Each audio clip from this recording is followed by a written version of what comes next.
Welcome to the Guidelines Podcast. The following is a conversation with Mandy Robinson about accessibility and inclusivity in design. I first discovered Mandy when I came upon her blog, which you can find a link to in the show notes.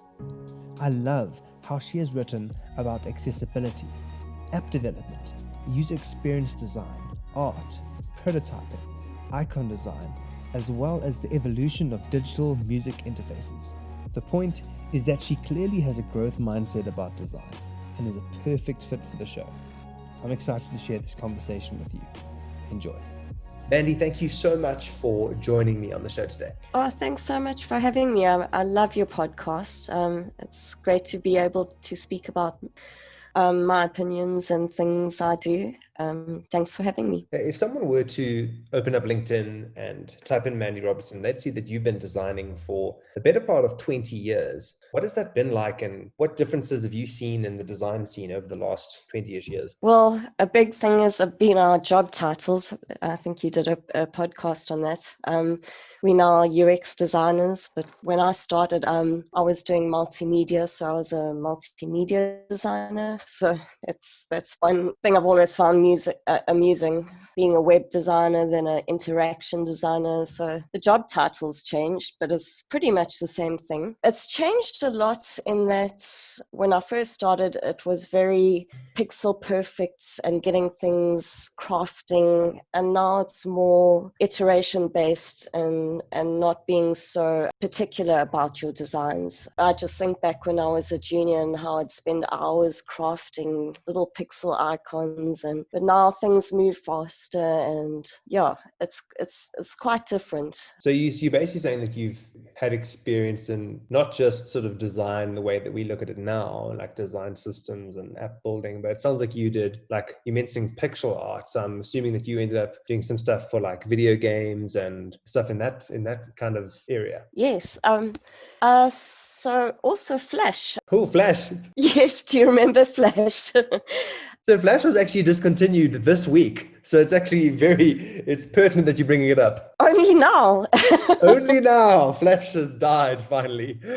Finally. I did love it. I mean, when we designed websites, I would love creating those timeline-based animations and illustrating. It was a lot of fun. Yeah, so I was an intern at a company called Redshift in Cape Town, and they did a lot of like game graphics. So I did a lot of, and they were pixel style. The creative director was very into Commodore 64, so there was a lot of influence drawn on that. And we did a lot of game graphics and illustration and animation and things like that. So it was a lot of fun. It's changed quite a lot since then, but it was a lot of fun and seemed like there was a lot more freedom and less constraints back then. When you're speaking about fun and pixel art and all these like kind of different phases that design went through, I can start thinking about experimentation and craft. Like I remember I used to have on my old Windows computer, I used to have Winamp player, and I used to download skins for it, and there used to be these weird like faces with all these like interesting designs. What were some of the pros and cons that you as a designer saw? So you were doing these like interesting, maybe like aesthetically pleasing designs, but did you see them scale well and work well across multiple systems and user groups? And a con would be the time it took, and also that I guess the waterfall approach of things, designers would spend like a long time crafting things and then hand it over, and then it would be that process of trying to have it look pixel perfect when the developers are coding. So I think the time was definitely a con there, because things took so long, and also the unknown. I guess it felt like the Wild West then. There were a lot of unknowns, and without design systems, the bigger websites that you'd be designing there, things just really took a long time, like designing each component and trying to figure out. Whereas now we've got like great design systems and guidelines and things we can draw from. So I can also see in your experience that you've not only worked in the South African context, but you've also worked overseas, and specifically in London. At what point did you do that? And did you notice any differences between the design scene in South Africa versus the design scene in Europe? Yeah, I worked in London for about 4 or 5 years.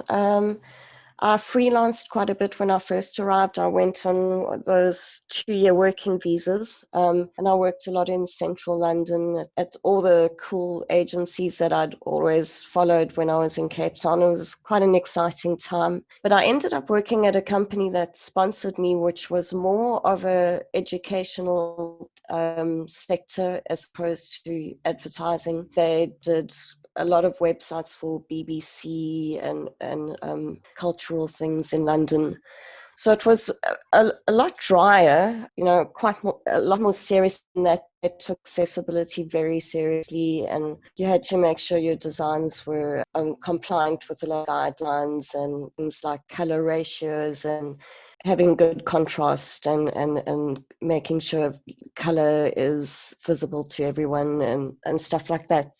So that's when I started learning more about that, which was, I think, a very important grounding for me because we had to do it in our designs. I'd like to say, Mandy, thank you so much for coming on the show. Like, it's really great to have you, and thank you for making yourself available to share your knowledge. Just before we get going, I'd like to reach out to any of the listeners now. Like, if you're looking for a great blog around design and just like some very thoughtful posts around design and design thinking, all that kind of thing, check out Mandy's blog. I'm going to leave a link to it in the show notes. And with that, I'd actually like to get into today's topic. So today we're going to be speaking about accessibility and inclusive design. This is a topic that is very trendy, and it's grown traction over the last couple of years. You're saying, Mandy, that you even experienced it when you were working in London over that 4 to 5 year period. But it's specifically become very, very important to big companies over the last couple of years, at least in my perception. Could we start with a broad overview on what you mean when we talk about accessibility, what we mean about inclusive design? These are very broad terms, but could you unpack them a bit for us? Sure. So accessibility focuses on the outcomes. So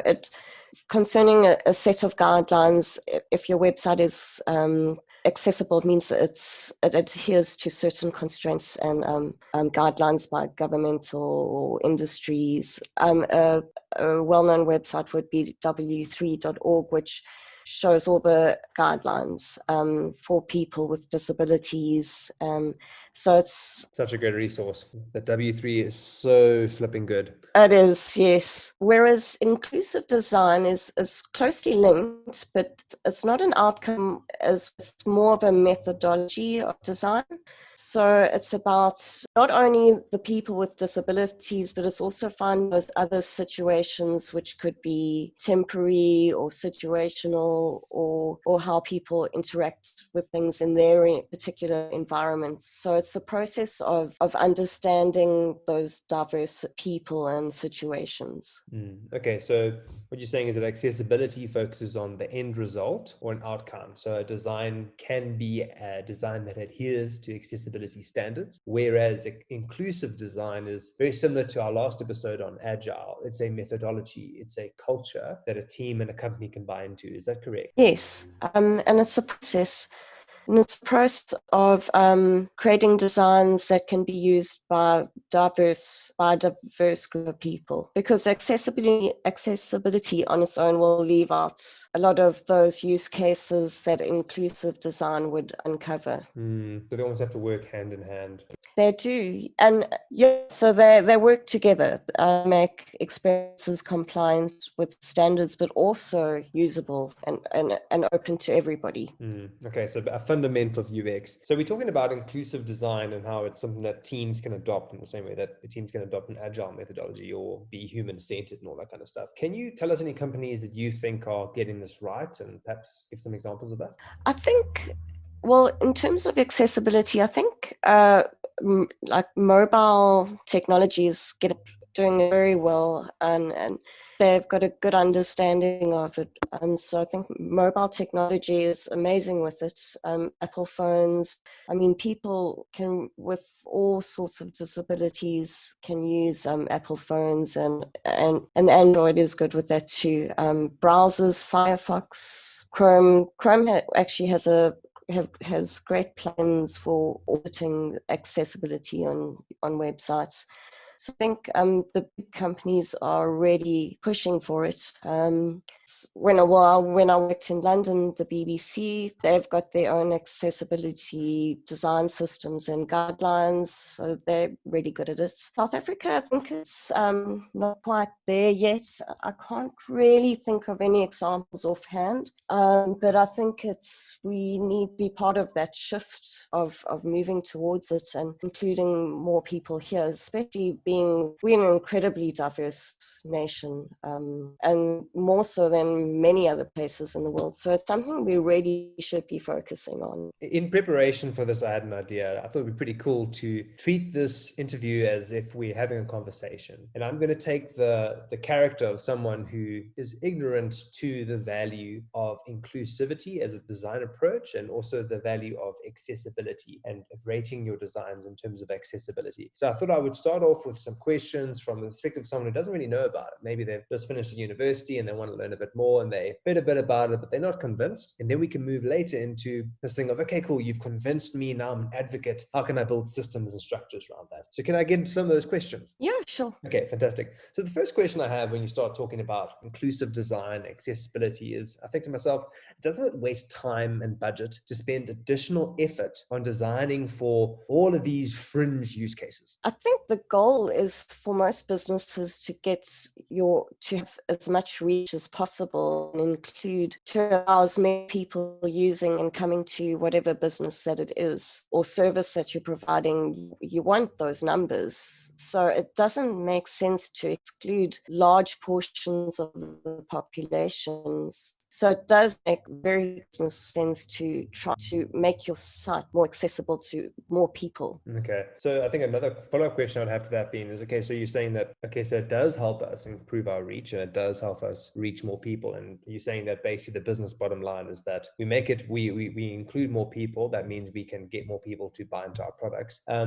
Will this thing of trying to, say, for example, if we wanted to have a website that includes multiple languages or helps people who maybe are visually impaired or that kind of thing, like, could it not reduce the quality of the experience by trying to include all of these different perspectives? Would it not overcomplicate and overburden whatever product we're trying to make? I would say quite the opposite. I think good design comes from tight constraints, and I think it's always good to start with most extreme constraint. And over the years, you'll see in design there's been so much innovation coming from those tight constraints. Like an example would be closed captions, which were initially intended for hard of hearing, but have been used so widely for people who are, say, in a busy airport or teaching a child how to read. That was initially intended for that specific thing, but it's broadened the reach and has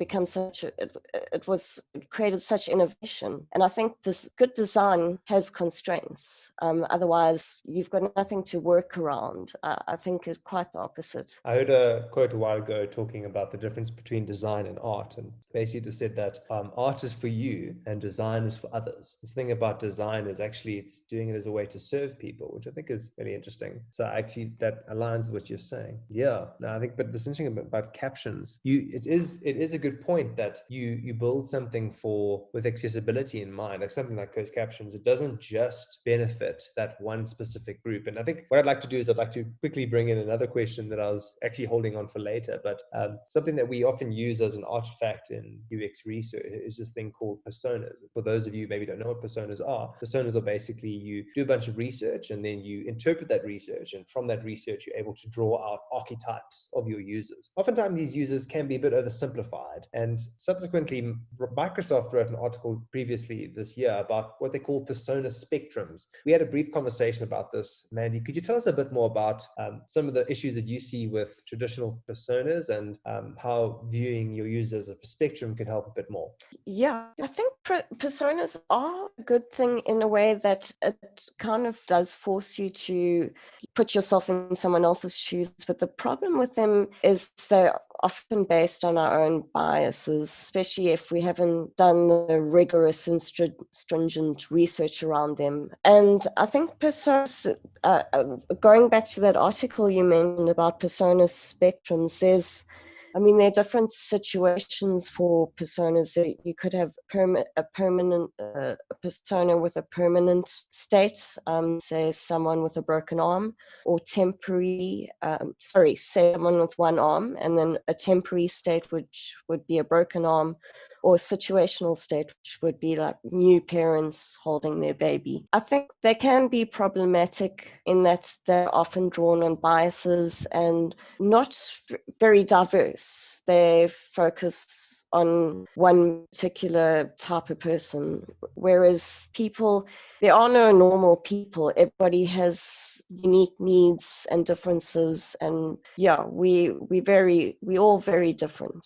So personas do tend to just group people into this, oh, this person is not very good with tech and maybe she's older, but then you get a lot of older people who are very good with tech. So it's kind of grouping people into like a very small and defined group. Okay, so Mandy, you've won me over. You've told me that designing for inclusivity and accessibility solves for more than just the people that have the disability, and actually you're talking about these spectrums of your users. You're also saying that by designing for accessibility and inclusivity, it increases the reach of our product, which affects our business bottom line. And actually constraints are a good thing within design because it results in better design in the end. Okay, so you've won me over. I'm officially an advocate. Okay, so now I'm in a company and I'm fighting the good fight. I'm realizing that we need to become more human-centered in our designs, and the way that we can do that is by being more inclusive, and the way we can do that is by applying accessibility standards. What are some of the ways that we can win over teammates and stakeholders to being more inclusive, especially in a context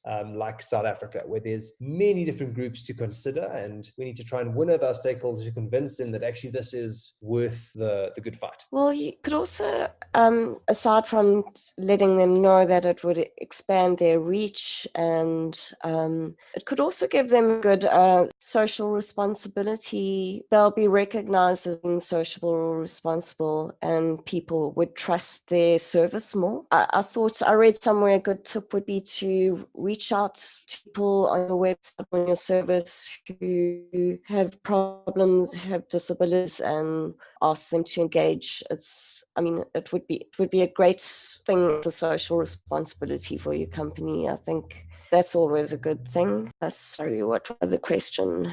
Well, I was asking if there's a way to win over stakeholders on your team, and basically trying to win them over to being more inclusive. And one of the follow-up questions I was going to ask actually is something that's critical to good design is return on investment. So we're not just saying this is a pretty design and like we're saying this works, but how can we actually show with data that this inclusive design and these accessibility standards actually are helping us in our bottom line?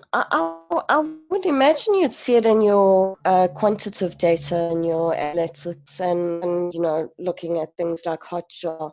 Maybe some people are struggling to get through your checkouts for your e-commerce website. And if you fix certain things and remove those barriers, it's a lot of articles, they call them mismatches, where people struggle with certain things based on the environment or where they are, or a disability. If you remove those and allow more people in, you'll see the numbers rise. So I would imagine that would be a good return on investment. Once we've won over the people around us, once we've won over our design teams, if we really are serious about this, we need to start building systems around it so that we can integrate it into our process and so that we can make sure this is actually repeatable. What are some practical ways that these designers that are listening to guidelines can go about being inclusive in their next project? How can they integrate inclusivity and accessibility standards into their process? In the initial design stage, where you're doing your research, is to consider broadening the group of people you speak to, also your social circles. Speak to more people and try and remove those biases as a designer, and look at a wider audience and perspectives, and avoid the idea of having a typical customer when you do your personas. Try and see people as more individual and have different abilities at different times based on like the environment. So, yeah, no, I would say speak to customers with disabilities if you can. That's a very good start because it's quite an extreme, and it can set those extreme use cases first, which I really do believe that help with design. And if you set those constraints early on, then you can focus on the less extreme use cases, and try and speak to people, get an understanding of how they use the website or product. If you have an existing website, what you can do is also run the accessibility audits. So there, I mentioned earlier, there's that Chrome plugin called Lighthouse, which will do an accessibility scan, and then it'll come back with a rating and actually give you very helpful points of what you can improve. And be so nice about doing the smallest things can help people so much, like labeling a form so that screen readers can read them, like input form, giving it the correct label, or putting alt tags on images so screen readers can describe it properly. Your buttons, you can be more descriptive. So avoid vague things like click here as opposed to download this PDF or download this. Well, be descriptive of what you're downloading. Once you start doing these things, they become second nature and just part of your design process. And so I don't think it's necessarily such a increase of time and resources. It's just a better way of doing your processes, and you'll still do them the same. You'll still be talking to people, but you'll be more cognizant and aware of including a diverse group. Yeah, there's so many things you can do in the design phase. Look at color, because color blindness, I remember actually learned this in London when I found out, because a lot of actually my male friends are colorblind. I even have designer friends who are colorblind, and I think the stat is like 1 in 12 men are colorblind. So try avoid using color to convey meaning. Underlined links are probably better practice. Using a good contrast ratio. There's so many nice plugins. I think Sketch has some great plugins. I've been using Figma lately. They've got an accessibility plugin. If you add these to your design processes, it doesn't really add a lot of time.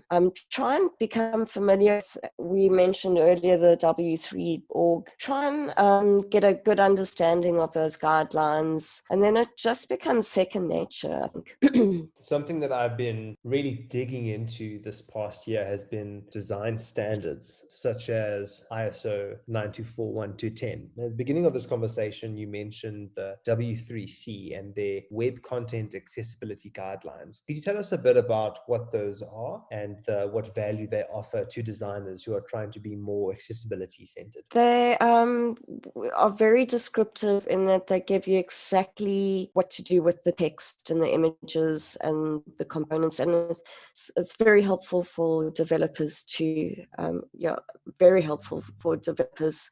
So it gives you those standards, and it's very clear, so you know how to go about the process. And I think it's important. A lot of times designers and developers work in isolation. I know that's starting to change, but I think it's a good, lately I've been working with a front-end coder, and we've been going through all the different labels and labeling the radio buttons and using those accessibility guidelines as a base to make things accessible for screen readers, for example. So guys, actually just to share a bit about the web content accessibility guidelines, these things are super, super detailed. I have it actually on my phone open in front of me now. And there is, like, anything that you want to know about accessibility, you can find in the standard. It's totally free. You can just Google it. In fact, I'll leave a link in the show notes so you can go check it out.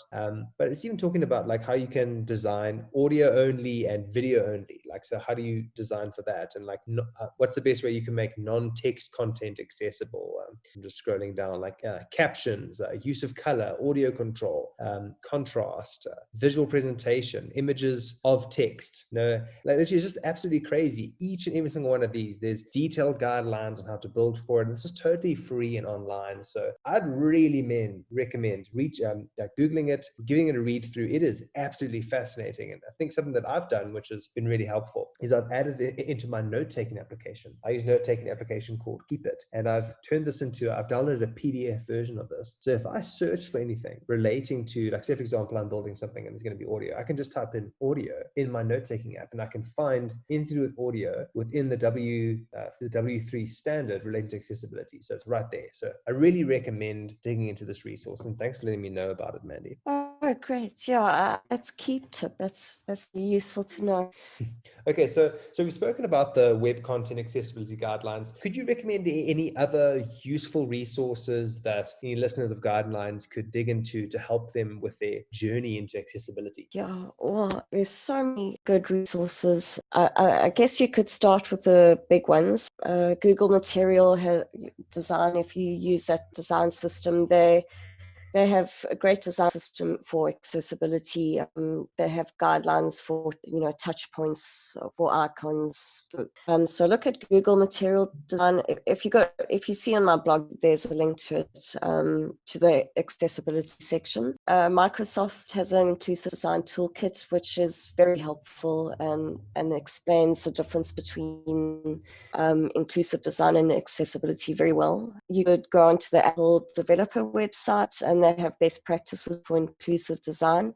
So those are 3 good ones to start with. And then lots of different, I actually recently read a book called Mismatch by Kat Holmes, and she worked at Microsoft, but she wrote a really good book. I recommend it, on designing, how inclusion shapes design. And if you want to learn more about the details of how it can be innovative and how it's such, and it's the methodology sparks such elegant design. So I recommend that book. The BBC has the great posters. If you just want a quick overview, they've got do's and don'ts on designing for accessibility, and it's nice, like images. They go into how, like, cognitive things like people with dyslexia, going to, like, work on your UX writing, not using idioms and figures of speech, which also relates to cultural things. So those are also nice to show members of the team who don't want to necessarily read long articles. It's like a nice quick overview. What else? There's, going back to that copywriting thing, on my blog, there's some UX copywriter guides. There's quite an interesting tool called a readability test tool, which you can test the readability on your site for certain users. And there's an inclusive components link I put on my site. Yeah, there's so many resources. I mean, you can just Google it. But yeah, start with Apple and Microsoft and Google. It's been so great to speak to you about this. I think you really unpacked it well. Something I'd like to add in as a bonus is, when I was Googling you and I wanted to learn a bit more about you, I saw that you were involved with some radio stations, and I noticed something about vinyls. Could you please tell us a bit about how you relate to the world of punk rock and all that kind of stuff? Yeah, you don't think of UX and punk rock in the same sentence usually. I guess it's just my hobby. I love music. I collect records, specifically vinyl, because vinyl's so cool. I sometimes DJ occasionally. Well, I used to before COVID at the occasional party in Cape Town, and then sometimes on radio shows. A friend of mine had the Wrong Rock show on Bush Radio, and I did a few shows. You can find them on Mixcloud. My alias is Polly Chalmers. Yeah, I just love punk rock, but like the old stuff, 70s and 80s, going into post-punk. I just love the energy and the speed and the whole DIY aspect. And for me, punk is a really accessible thing. It's meant for everybody, and it's not exclusive. It like includes everybody. So I guess it does relate to what we've been chatting about in a way. And it's just fun. Could you please give us a band recommendation? If somebody's never listened to punk rock in their life, what band would you recommend they stop right now and go and listen to? Listen to the Ramones. But I can't choose one. I mean, the Ramones, the Clash, yes, the Damned. There's so many. If you like punk rock, then start there. And there's a whole wormhole. There's so many lesser known ones that you can discover for yourself. But yes, this remains.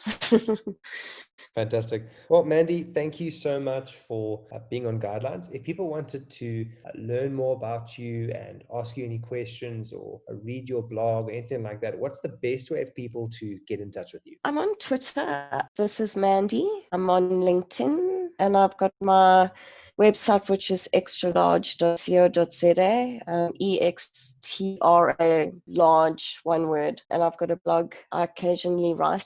I try and write more often, but I've literally subscribed to it in my RSS feed on NetNewsWire. So yeah, recommend it. Go check it out. And yeah, Mandy, thank you so much. I really appreciate you making the time. And thank you. This has been great. Thanks a lot. Thank you so much for listening. If you learned something from this episode and would like to hear more episodes in the future, please subscribe and consider leaving a comment so that other people can find this content. If you have any questions and would like me to answer them on an upcoming episode, go into the show notes where you can find a link to my Twitter page where you can ask me any questions that you have, or even leave a voice note using the link in the show notes. Thanks for listening, and don't forget to keep the user right where they should be, first.